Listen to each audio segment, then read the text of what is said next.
வணக்கம் சார். வணக்கம். புதுச்சேரியில் தாவேக தலைவர் விஜய் அவர்கள் இன்னைக்கு பிரச்சாரம் மேற்கொண்டு இருக்கார் சார். எப்படி பார்க்குறீங்க? முதல் கட்டமாக அதை ரோட் ஷோலாம் போயிருந்தாரு. இல்லை, இங்கே பேசுகிற பேச்சை அங்கே பேசியிருக்கிறாரு. ஒரு வரி இல்லாமல் டெம்ப்ளேட் மாற்றாமல் 8 கோடி மக்களுக்கு அப்படின்னு பாடுறாரு. அங்கே எங்கே புதுச்சேரியில் 8 கோடி பேர் இருக்காங்கன்னு தெரியல. இப்போ நான் அதில் பார்த்தது ரொம்ப ஒரு வினோதமான விஷயம் என்னென்னா, தமிழ்நாட்டில் ஆண்ட கட்சியை பற்றி விமர்சனம் பண்ண மாட்டார். இன்னைக்கு களத்தில் இருக்கக்கூடிய எதிர்கட்சியை விமர்சனம் பண்ண மாட்டார். திமுக மட்டும் தான் ஃபோக்கஸ் பண்ணி பேசுவார். அங்கே என்ன போய் பேசுகிறாரு? போன முறை ஆட்சியில் இருந்த நாராயணசாமி, திமுக, காங்கிரஸ் கவர்மெண்ட் என்னென்ன செஞ்சுன்னு பாருங்கன்னு பட்டியல் போறாரு. அதுக்கு பிறகு இப்போ இருக்க ஆட்சியில் இருக்கக்கூடிய ரங்கசாமி, பாஜக அப்படி மேலோட்டமாக தடவி கொடுத்துட்டு எனக்கு ஓட்டு போடுங்க, வெற்றி நிச்சயம், நல்லதே நடக்கும்னு வர்றாரு. அப்போ பாண்டிச்சேரியில் இப்போ இருக்கிறது ரங்கசாமி அரசாங்கம், என்ஆர் காங்கிரஸும் பாஜகவும் கூட்டணி. அதை விமர்சனம் பண்ணுறதுக்கு உனக்கு பயம், பாஜக விமர்சனம் பண்ணுறதுக்கு பயம். உடனே என்ன பண்ணுறது? அங்கே போயிட்டு போன 5 வருஷம் ஆட்சியில் இருந்த நாராயணசாமி போய் விமர்சனம் பண்ணுறது காங்கிரஸ் அரசாங்கத்தை. இப்போ என்ன சொல்றாரு? காங்கிரஸ் அரசாங்கம் திமுகவும் ஒரு கூட்டணி போட்டு வர்றாங்க, ரங்கசாமியும் பாஜகவும் ஒரு கூட்டணி போட்டு வர்றாங்க, அந்த கூட்டணியோட நம்ம கூட்டணி தான் இன்னைக்கு முன்னாடியில் இருக்கு அப்படிங்கிறாரு. அப்போ அங்கே 2 கட்சி கடத்தில் இருக்கு, 3வதாக நீங்க இருக்குன்னு ஒத்துக்கிறீங்க. தமிழ்நாட்டில் ஏன் ஆண்ட கட்சி 10 வருஷம் அந்த அதிமுக ஆட்சியில் இருந்தது. அந்த அதிமுகவினுடைய 10 வருஷ ஆட்சி காலத்தில் தான் நம்ம ஜெயலலிதா அவர்களின் மறைவுக்கு பிறகு எடப்பாடி கையில் போன அந்த 4 வருட ஆட்சி தான் தமிழ்நாட்டினுடைய மிக மிக மிக மோசமான ஆட்சி. பொள்ளாச்சி பாலியல் சம்பவம் அங்கே தான் நடந்துச்சு. தூத்துக்குடி துப்பாக்கி சூடு அந்த ஆட்சி தான் நடந்துச்சு. அவர்களுடைய ராஜ்யசபா உறுப்பினர்கள் 11 பேர் வாக்களித்து தான் 3 வேளாண் சட்டங்கள் வந்துச்சு, சிஏஏ வந்துச்சு, ஆர்டிகல் 370 ரத்து செய்யப்பட்டது, டெல்லிக்கு சிறப்பு அந்தஸ்து ரத்து செய்யப்பட்டது. பல மக்கள் விரோத திட்டங்களை பாஜகவிற்கு கண்ணை மூடிக்கொண்டு ஆதரித்தவர்கள் அதிமுக ஆட்சி. தமிழ்நாட்டின் பல உரிமைகளை விட்டுக் கொடுத்த ஆட்சி.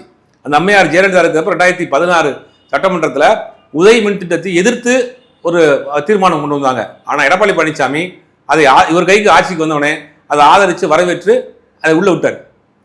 நீட்டு தேர்வை எதிர்த்து அம்மையார் ஜெயலலிதா அவர்கள் தேர்தல் வாக்குறுதியாக கொடுத்தாங்க.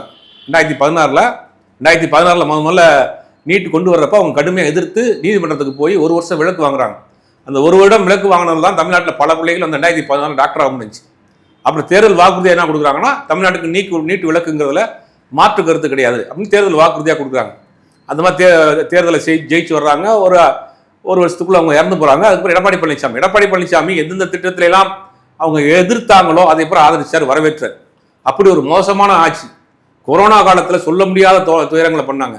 அந்த கொரோனா காலத்தில் மரப்படிச்சாங்க பாருங்க, அந்த டென்ட் வச்சு அதில் ஊழல், பிளீச்சிங் பவுடர் அடிச்சதுல ஊழல், இப்படி ஊழல், லஞ்சம், மாநில உரிமைகள் எல்லாத்தையும் சூறையாடுனது அந்த எடப்பாடி பழனிசாமி ஆட்சி, 4 ஆட்சி. ஆனால் இவர் என்ன பண்ணுவார்? எடப்பாடி விஜய் அந்த ஆட்சியை பற்றி விமர்சனம் பண்ண மாட்டார், பிஜேபி பற்றி விமர்சனம் பண்ண மாட்டார். தமிழ்நாட்டிலும் திமுக தான் தீய சக்தி யார் அப்படிங்கிறதுக்கு எடப்பாடி பழனிசாமி 4 ஆண்டுகள் நடந்த அந்த ஆட்சியில் பட்டியல் போட்டு சொல்லலாம், நிறைய விஷயங்கள் சொல்லலாம். ஆனால் அதை பற்றிலாம் பேச மாட்டார். ஏன்னா அவங்க களத்தில் இல்லம்பார். இங்கே பாண்டிச்சேரியில் போய் என்ன பண்ணுறாரு? போன 5 வருஷம் ஆட்சியில் இருந்த நாராயணசாமி ஆட்சியை பற்றி பேசுகிறார். அந்த ஆட்சியில் பார்த்தீங்களா எவ்வளோ ஊழல்னு. பாண்டிச்சேரிக்கு ஒரு நிலைப்பாடு, தமிழ்நாட்டுக்கு ஒரு நிலைப்பாடு. அவங்களுக்கு அங்கே போய் 8 கோடி மக்கள்னு பாடுறாரு. 8 கோடி எங்கே இருக்காங்கன்னு தெரியல. இன்னைக்கு ஒரு வேட்பாளர் பேரை பாஜக வேட்பாளர் பேரை சொல்றாரு மாத்தி. அதற்கு பிறகு இல்லைன்னு சொல்லி மாத்தின பிறகு அதை பேர் அது கூட ஒரு டங் ஸ்லிப்ல வந்திருக்கலாம். ஏதாவது அந்த வேட்பாளரை பத்தி யாராவது சொல்லிட்டு வந்திருக்கலாம், அந்த ஞாபகத்துல பேசியிருக்கலாம். அது இயற்கையா நடக்கக்கூடிய விஷயம் தான், எல்லா இடத்துலையும் மேடை இல்லை. ஆனா இவர் அங்கு பாஜகவிற்கு நடுங்கி அஞ்சி நடுங்குகிறார், பாஜகவின் பிடியை பார்த்து பயந்து ஓடுறார் அப்படிங்கிறது மட்டும் இன்னைக்கு தேர்தலில் இன்னைக்கு பாண்டிச்சேரியுடைய பிரச்சாரத்திலும் தெரியுது. அதே மாதிரி ரோட் ஷோ மாதிரி ஒன்று பண்ணார் சார். நிறைய தொண்டர்கள் வேன் மேலாம் குதிச்சார், நம்மளால பார்க்க முடியாது சார். தமிழ்நாட்டில் தான் அப்படி இருக்குன்னா பாண்டிச்சேரியிலும் இதே நிலைமை தொடருது சார். கூடுதல் தகவல், பாண்டிச்சேரியில் தடியடி நடத்தப்பட்டிருக்கு. இதை முதல்ல புரிஞ்சுக்கணும். தமிழ்நாட்டில் இதுவரைக்கும் ஒரு டிவிக்கு தொண்டர்கள் மீது போலீஸ் கை வச்சதே கிடையாது. இன்னைக்கு பாண்டிச்சேரியில் தடியடி நடத்திருக்கு. அவர்கள் போன 2 வீலர் பறிமுதல் செய்யப்பட்டிருக்கு, சாவிகள் பிடுங்கப்பட்டிருக்கு. இப்போ என்ன செய்வார்? ரங்கசாமி சார் முடிஞ்சா என்னைய அடிச்சு பாருங்க சார், ஏன் சாவியை பிடிங்கி பாருங்க சார் சொல்லுவீங்களா? உங்களுடைய தொண்டர்கள் அத்துமீறுகிறார்கள், கட்டுக்கோப்பாக இல்லாமல் இருக்காங்க. கார் மேலே ஒருத்தர் ஏறி போறாங்க, வண்டி போயிட்டு இருக்கு, மேலே ஜாவறான் ஜாமி மாதிரி. அப்போ அதை கட்டுப்படுத்துறதுக்கு போலீஸ் என்ன செய்யும்? தமிழ்நாடு போலீஸ் சத்தியத்துக்கு கட்டுப்பட்டது மாதிரி அவங்க அமைதியாக இருக்கிறாங்க. இது பாண்டிச்சேரியில் பண்ணி என்ன நடந்துச்சு? லத்தி சார்ஜ் பண்ணிட்டாங்க, தடியடி நடத்தி வண்டி சாவியை பிடுங்கி. அப்போ நீங்கள் என்ன பண்ணுவீங்க? இதுக்கும் திமுக தான் சதின்னு சொல்லுவீங்களா? இதுக்கும் திமுக தான் காரணமா? பாண்டிச்சேரியில் திமுக தான் இருக்கா? இப்போ எந்த ஆட்சியும் கிடையாது, காபந்து அரசாங்கம் தான். எல்லாமே உள்துறை அமைச்சருடைய கட்டுப்பாட்டில் இருக்கு, தேர்தல் ஆணையத்துடைய கட்டுப்பாட்டில் தான் இருக்கு. தேர்தல் நடக்கக்கூடிய 5 மாநிலமும். இப்போ அது கூட தெரியாது. அதே மாதிரி தான் அங்கே நடந்தா வாயை பற்றி காதை பற்றி அமைதியாக இருக்கிறது, இங்கே திமுக எதிர்ப்பை மட்டும் பண்ணுறது அப்படிங்கிறது. இவர் ஒரு இரட்டை வேஷம் போடக்கூடிய ஒரு வேடதாரி அப்படிங்கிறத நம்ம தொடர்ந்து சொல்லிட்டே இருக்கோம். பாஜக, அதிமுக இவர் எல்லாமே என்ன பண்ணுவாங்கன்னா ஒரே ஸ்கிரிப்ட் தான், தமிழ்நாட்டில் பெண்களுக்கான பாதுகாப்பு இல்லை அப்படின்னு ஒரு லிஸ்ட் சொல்லுவாங்க. பார்த்தீங்களா, அந்த பெண்கள் வந்து பாதுகாப்பாக போக முடியல, இங்கே பெண்களுக்கு வந்து இங்கே வந்து பாலியல் பலாத்காரம் அதிகமாக நடக்குது, பாலியல் குற்றம் அதிகமாக நடக்குது ஒரு லிஸ்ட் சொல்லுவாங்க. ஒட்டுமொத்தமாக 5 வருஷத்துல நடந்த சில சம்பவங்களை மட்டும் வைத்து பேசுறாங்க. உண்மை நிலவரம் என்னன்னா, ஒட்டுமொத்த இந்தியாவில் பெண்களுக்கு பாதுகாப்பாக இல்லாமல் இருக்கக்கூடிய முதல் 5 மாநிலங்கள்ல தமிழ்நாடு கிடையாது. பெண்களுக்கு எதிரான பாலியல் குற்றச்சாட்டுகள், பாலியல் வன்முறைகள் நடக்கக்கூடிய முதல் 5 மாநிலம் பாஜக ஆளக்கூடிய மாநிலம். முதல் மாநிலம் அஸ்ஸாம். பெண் கல்வியில் மிகவும் பின்தங்கி இருக்கக்கூடிய முதல் 5 மாநிலங்கள்ல பாஜக ஆளக்கூடிய மாநிலம். இந்தியாவிலே பெண்கள் அதிகம் படித்த மாநிலம் தமிழ்நாடு. இந்தியாவிலே பெண்கள் அதிகம் வேலைக்கு செல்லக்கூடிய மாநிலம் தமிழ்நாடு. இந்தியாவிலே அதிகமாக பெண்கள் சேஃபஸ்ட் வேலைக்கு போயிட்டு வர சிட்டினா சென்னை. இதெல்லாம் நம்ம சொல்லல, மத்திய அரசு தரக்கூடிய தரவுகள் இருக்கு. ஒரு ஒரு மாநிலத்துல பெண்களுக்கு பாதுகாப்பு இல்லைன்னா அந்த பெண்கள் எப்படி வீட்டு விட்டு வெளியேறுவாங்க, எப்படி வேலைக்கு போவாங்க, எப்படி படிப்பாங்க? அப்ப விஜய்க்கு ஒரு அசைன்மெண்ட் கொடுக்கப்படுது, தமிழ்நாட்டில் பெண்களுக்கு பாதுகாப்பு இல்லை அப்படின்னு நீங்க சொல்லுங்க அப்படின்னு சொல்றாங்க. உடனே அண்ணா யூனிவர்சிட்டியில பாத்தீங்களா, அண்ணா யூனிவர்சிட்டியில் நடந்த சம்பவத்தை 1 மாதத்துக்குள் நடத்தி முடிக்கப்பட்டு அந்த சம்பந்தப்பட்ட நபருக்கு தண்டனை வாங்கி கொடுத்து ஜெயிலில் இருக்கான். ஆனா போன அதிமுக ஆட்சி காலத்துல என்ன நடந்துச்சு, போராட்டம் பண்ண பிறகு நடவடிக்கை எடுக்க போனீங்க பொள்ளாச்சியில. அப்ப இங்க இங்க ஒன்றுமாக நடக்கக்கூடிய ஒரு சில விஷயத்தை இவங்க ஊதி பூதகரமாக்கி ஒட்டுமொத்தமா தமிழ்நாடு இப்படிதான் இருக்கு அப்படின்னு பாக்குறேன். 4% இருந்த தமிழ்நாட்டினுடைய பொருளாதாரம் 11% உயர்ந்திருக்கு. டிராப் அவுட்ல 76% தமிழ்நாடு குறைந்திருக்கிறது. கல்வியை இடைநிறுத்தம் செய்யக்கூடிய இந்த ரேஷியோல தமிழ்நாடு மிக மிக முக்கியமான முன்னணி இடத்துல இருக்கு. 76% இருக்கு. உயர்கல்வி கட்டக்கூடிய மாநிலங்களில் தமிழ்நாடு முதன்மையா இருக்கு. மருத்துவ கட்டமைப்புல தமிழ்நாடு முதன்மையா இருக்கு. இத்தனை விஷயங்கள் இருக்கு. எங்கொன்றும் அங்கொன்று நடக்கக்கூடிய ஒரு சில விஷயத்தை மட்டும் மொத்தமா எடுத்து வச்சுக்கிட்டு அந்த டேட்டாஸை வச்சுக்கிட்டு இவங்க பேசிக்கிட்டு தமிழ்நாட்டில் பெண்களுக்கு பாதுகாப்பு இல்லை, சட்டம் ஒழுங்கு கெட்டு போச்சு. சட்டம் ஒழுங்கு கெட்டு போச்சுன்னா என்ன நடக்குதுன்னு தெரியுமா உங்களுக்கு? நம்ம காலைல இருந்துச்சு வேலைக்கு போயிட்டு வீட்டுக்கு வர்றோமா, நமக்கு எதுவும் பாதிப்பு இருந்தால் அது சட்டம் ஒழுங்கு கெட்டு போச்சு. ஒரு கணவன் மனைவிக்குள்ள பிரச்சனை நடக்க போச்சு, அது சட்டம் ஒழுங்கு அதில் வராது, அது டொமஸ்டிக் வயலன்ஸ். சமீபத்தில் திருநெல்வேலியில் ஒரு சம்பவத்தை நம்ம பேப்பரில் படிச்சிருப்போம். ஒரு பெண்ணை கணவன் வந்து பஸ் ஸ்டாண்டில் வச்சு வெட்டி கொள்றான். அதுக்கு என்னடா சம்பவம்னு உள்ள போய் பார்க்குறப்ப 2 பேர் கணவன் மனைவி ஒரு 5 வருஷமா பிரிஞ்சிருக்கிறாங்க. அவங்களுக்குள்ள பேச்சுவார்த்தை நடந்துட்டு பக்கத்தில் இருக்கக்கூடிய வரவாளை எடுத்து வெட்டி போகிறான் ஆத்திரத்தில். இது எப்படி சட்டம் ஒழுங்கு பிரச்சனை வரும்? பெண்களுக்கு இது பாதுகாப்பு இல்லாததெல்லாம் எப்படி வரும்? கணவன் மனைவிக்குள்ள ஒரு பிரச்சனை, 2 பேரும் பிரிஞ்சிருக்கிறாங்க, ஆத்திரத்தில் செஞ்சிடறான். இதை என்ன சொல்லுவாங்கன்னா, தமிழ்நாட்டில் பெண்களுக்கு பாதுகாப்புல பார்த்தீங்களா, பஸ் ஸ்டாண்ட்லேயே வச்சுட்டாங்க. இது எப்படி வரும்? இதெல்லாம் அவங்க பூதகரமாக எடுத்து கொண்டு போய் தமிழ்நாட்டில் வந்து பெண்களுக்கு பாதுகாப்புல இதை வந்து விஜயை வைத்து அந்த பிரச்சாரத்தை செய்கிறாங்க. இவங்க 3 பேருக்கு ஒரே ஸ்கிரிப்ட் டெல்லியில இருந்தா வருது. விஜயும் சரி, பாஜகவும் சரி. பாஜக தான் விஜய் இயக்குறது, அதிமுகவும் இயக்குறது. விஜயை பாஜக பிரச்சாரத்துக்கு பயன்படுது. விஜய் மாதிரியான ஒரு செலிபிரிட்டி போய் ஒரு குற்றச்சாட்டை ஒரு குறையை சொல்றப்ப அது வேகமா போய் சேரும். அப்ப அடுத்து அதிமுக எடுப்பாங்க, அடுத்து பாஜக எடுப்பாங்க. இந்த 3 பேர் தான் ஒரே ஸ்கிரிப்டை பேசுவாங்க. இப்ப என்ன அதே அப்ப பேச முடியுமா உங்களால? பாண்டிச்சேரியில் ஆண்டு கொண்டு இருக்கக்கூடிய பாஜகவையும் என்ன காங்கிரஸ் விமர்சனம் பண்ண முடியுது அவங்களால? வாய் திறந்து பாஜக கூட அவங்க சொல்றதுக்கு பயப்படுறீங்க. அப்ப இதுதான் சொல்றோம், ஓட்டுகளை பிரிப்பதற்காக சிதறடிப்பதற்காக இறக்கப்பட்ட ஒரு ஓட் ஸ்பாயிலர் தான் விஜய்ங்கிறத நம்ம தொடர்ந்து சொல்லிட்டு இருக்கோம், இப்பயும் சொல்றோம்.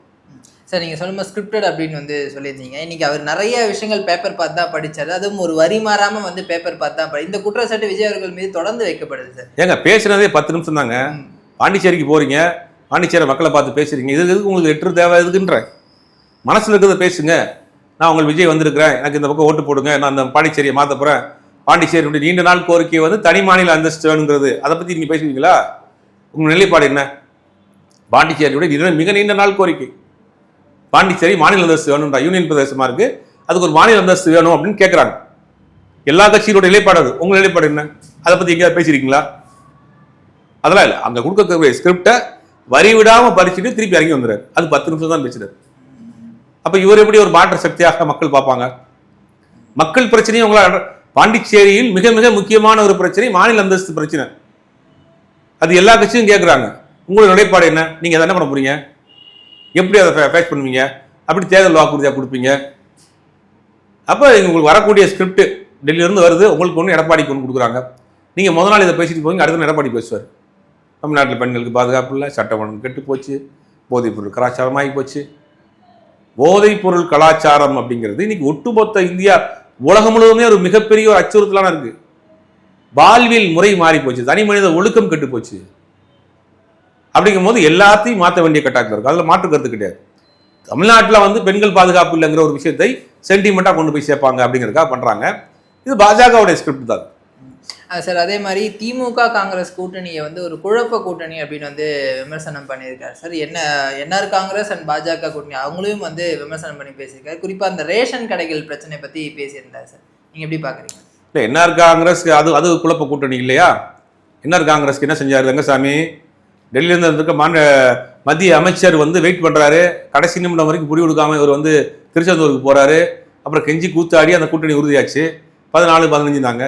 திமுக காங்கிரஸ் கூட்டணியை பொறுத்த வரைக்கும் காங்கிரஸ் அங்கே தலைமை இருக்கு. திமுக அதில் கூட்டணியில் இருக்கு. தொகுதி பங்கீடுல அவங்க சில சிக்கல் இருக்கு. அதை உண்மைதான், எல்லாரும் பார்த்துட்டு இருக்கோம். அதை விட அங்கே ஒரு பொருந்தாத கூட்டணியா இருக்கே. வேறு கட்சியில் இருக்கிற ஆட்களை மொத்தமாக வாங்கி ஒரு கூட்டணி அமைச்சிருக்கீங்க. இதை பத்தி பேசுவீங்களா? சரி, அதை விடுங்க. பாண்டிச்சேரியில் இவர் போட்டிருக்க வேட்பாளர் யாரு? 28 வேட்பாளர் போட்டிருக்காரு.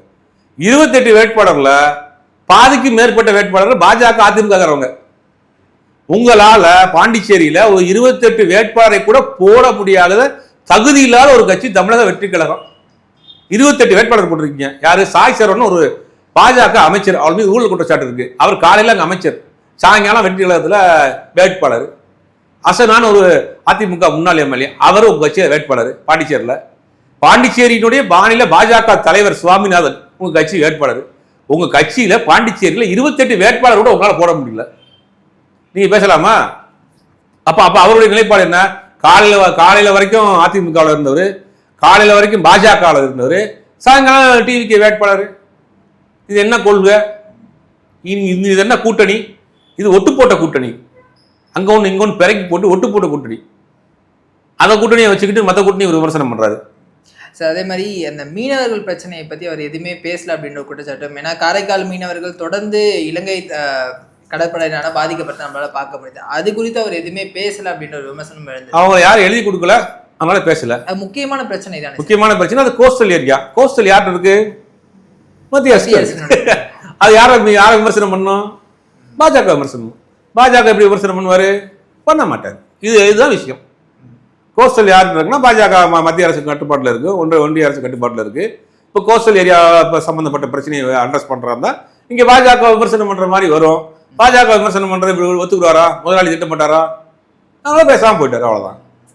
சும்மா ஒரு பேருக்கு வேட்பாளர்களை போட்டு சும்மா ஒரு பேருக்கு பிரச்சாரம் பண்ற மாதிரி இருக்கே சார். எதுவுமே உணர்வுபூர்வமா அவர் பேசல, எந்த ஒரு வாக்குறுதியும் உணர்வுபூர்வமா கொடுக்கல. ஜஸ்ட் ஏதோ வேட்பாளர் நிறுத்திட்டோம், ஏதோ பிரச்சாரம் பண்ணோம் அப்படின்றது. தமிழ்நாட்டிலே அதாங்க பண்றாரு. 234 தொகுதியிலையும் யார் வேட்பாளர் விஜய்க்கே தெரியாது. முதல் நாள் நைட்டு சாயங்காலம் ஒரு கட்சியில் இருக்கு, அடுத்த நாள் காலையில் ஒருத்தர் வர்றாரு, பேரே அவருக்கு தெரியல, எந்த கட்சியில் வந்தாங்கன்னு தெரியல. அங்கே அடுத்த கட்டத்தில் இருக்கவங்க காசை வாங்கிட்டு நீங்கள் வேட்பாளர் சீட்டை கொடுத்துருக்கானுங்க. விஜய்க்கு 234 பேர் பேரை சொல்லிடுவாரா? எழுதி கொடுத்தாலும் வச்சுருவாரா? அவங்க பேர் தெரியுமா?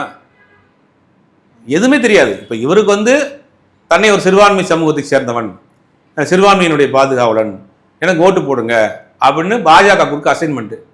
பெரியார் ஃபோட்டோ வச்சுக்கிறாரு, அம்பேத்கர் ஃபோட்டோ வச்சுக்கிறாரு, தன்னை ஒரு கிறிஸ்தவரை அடையாளப்படுத்திக்கிறாரு, இஸ்லாமிய பெண்ணை ஒரு புர்கா போட்டு வச்சுக்கிறாரு, ஒரு தொப்பி போட்ட ஒரு பையனை வச்சுக்கிறாரு, அந்த சர்க்கிள்குள்ள அரசியல் பண்ணுவார். இதெல்லாம் பாஜகவுக்கு எதிரான ஓட்டுகள். இந்த ஓட்டுகளை விஜய் வச்சு பிரிக்க போறாங்க. அதுதான் விஜய் பண்றாரு. விஜய் அவருக்கே நல்லா தெரியும் நம்மளால ஜெயிக்க முடியாது. நேற்றெல்லாம் ஒருத்தர் ஒரே ஒரு குட்கள் வரால் வழி விடுங்கோ அப்படின்னு வாழும் அம்பேத்கர் ஒருத்தர் திருத்தணியில் நிற்கிறாரு. மத்திய பிரகாஷ் நினைக்கிறேன். அவர் ஒரே ஒருத்தர் பிரச்சனை பண்ணிட்டு போறாரு. இதுதான் பாஜக தாவேகாவினுடைய லட்சணம். அப்ப இவர் வந்து அவருக்கே தெரியும் நம்ம மெயின் ஃபோர்ஸ் கிடையாது, நம்ம ஒரு ஸ்பாயிலர் ஃபோர்ஸ் தான். அது வாக்குகளை பிரிக்க வந்த ஒரு சக்தி தான். நம்ம தூய சக்தியும் கிடையாது, தீய சக்தியும் கிடையாது, வாக்குகளை பிரிக்க வந்த சக்தி. இது தேர்தல் முடிவுக்கு பிறகு தெரியும். அதனால தான் அவருக்கே ஒரு கான்ஃபிடன்ட் இல்லாம கான்ஃபிடண்டா இருக்குன்னு அவர் சொல்றாரு. ஆனால் அவர் கான்ஃபிடண்டா இருக்காருன்னு தெரியல. போற இடத்துல சொல்றாரு கான்ஃபிடண்டா இருக்க, நல்லதே நடக்கும் அப்படின்னு பேசுறாரு. எங்க நீங்க கான்ஃபிடண்டா இருக்கீங்களா? தமிழ்நாடு தேர்தலுக்கெல்லாம் சூடு பிடிச்சி பத்தி எரிஞ்சுக்கிட்டு இருக்கு. ஒவ்வொரு கட்சியிலும் பறந்து போயிட்டு இருக்காங்க. 4 நாளைக்கு ஒருக்கா வர்றது, 10 நிமிஷம் பேசுறது, திருப்பி உள்ள ஓடி போயிருது. அதை எழுதி கொடுக்குற ஸ்கிரிப்டை வந்து பேசிட்டு போறது. வேட்பாளர் பக்கத்து கட்சியில அந்த கட்சியில அங்கெல்லாம் பிறக்கி போட்டு கூட்டணி சேர்த்துக்கிறது. கூட்டணி கூட கிடையாது, வேட்பாளர் சேர்றதே தடுமாறுறாரு. அப்போ இவரை பொறுத்த வரைக்கும் அவருக்கு கான்ஃபிடண்டா தெரியும், அவர் பாஷையில் சொன்னால் நம்பிக்கையா தெரியும், நம்ம வந்து ஒரு ஸ்பாயிலர் தான், பெருசாக வெற்றி பெற முடியாது. அதனாலதான் அவரு ஏனோ தானே இருக்காரு. சார் இறுதியா புதுச்சேரியில தாவேக்கான வாக்கு சதவீதம் எந்த அளவுக்கு இருக்கும்னு நினைக்கிறீங்க சார்? இல்லை, அது இப்போ அங்கே இருக்கிற ஆட்கள் கேண்டிடேட் எல்லாமே அதிமுக பாஜகவுடைய கேண்டிடேட். புதுச்சேரி சட்டமன்ற தொகுதியை பொறுத்தவரை ரொம்ப சின்ன சின்ன சட்டமன்ற தொகுதிகள் தான். இப்போ அங்கங்க இருக்கக்கூடிய அந்த செல்வாக்குள்ள ரெண்டு கட்சிகள் கொடுத்துருக்காரு சுயேட்சை. அவங்க அந்த பகுதியில் செல்வாக்குள்ளவங்களா இருக்காங்கன்னு நினைக்கிறேன். அதனால என்னன்னா அவங்க தனிப்பட்ட செல்வாக்கில் குறைந்த சதவீத வாக்குகள் வாங்குவாங்க. இப்போ காரைக்காலம் அசனான்னு ஒருத்தர் இருக்கிறார், அவர் சிட்டிங் எம்எல்ஏவா இருந்தார், அவரை போட்டிருக்கிறாங்க. அங்கே நாஜீப்னு ஒருத்தர் இருக்கார், அவர் வந்து அங்கே ஆல்ரெடி திமுக எக்ஸாம்பிளிஷான நபர். இப்போ அவர் சம்மந்தப்பட்ட அவர் தனிப்பட்ட செல்வாக்கில் கொஞ்சம் ஓட்டை பிரிப்பார். இந்த ஓட்டெல்லாம் வந்து நம்ம ரிசல்ட் வந்ததுக்கு பிறகு தான் அது எத்தனை பெர்சன்டேஜ் அப்படிங்கிறது தெரியும். இப்போ வரைக்கும் பல கட்சிகளுடைய கூட்டுப்பொறிகளாக தான் அங்கே இருக்கு. அது ரிசல்ட் வந்த பிறகு தான் தெரியும் எத்தனை பெர்சென்ட் வாங்குறாரு, யாரோட ஓட்டை பிரிச்சிருக்கிறாருன்னு தெரியும். கண்டிப்பாக வெற்றி பெற முடியாதுன்னு மட்டும் உறுதியாக சொல்லலாம். அடுத்த நிகழ்வை தொடர்ந்து பேசலாம் சார். தகவலுக்கு ரொம்ப நன்றி சார்.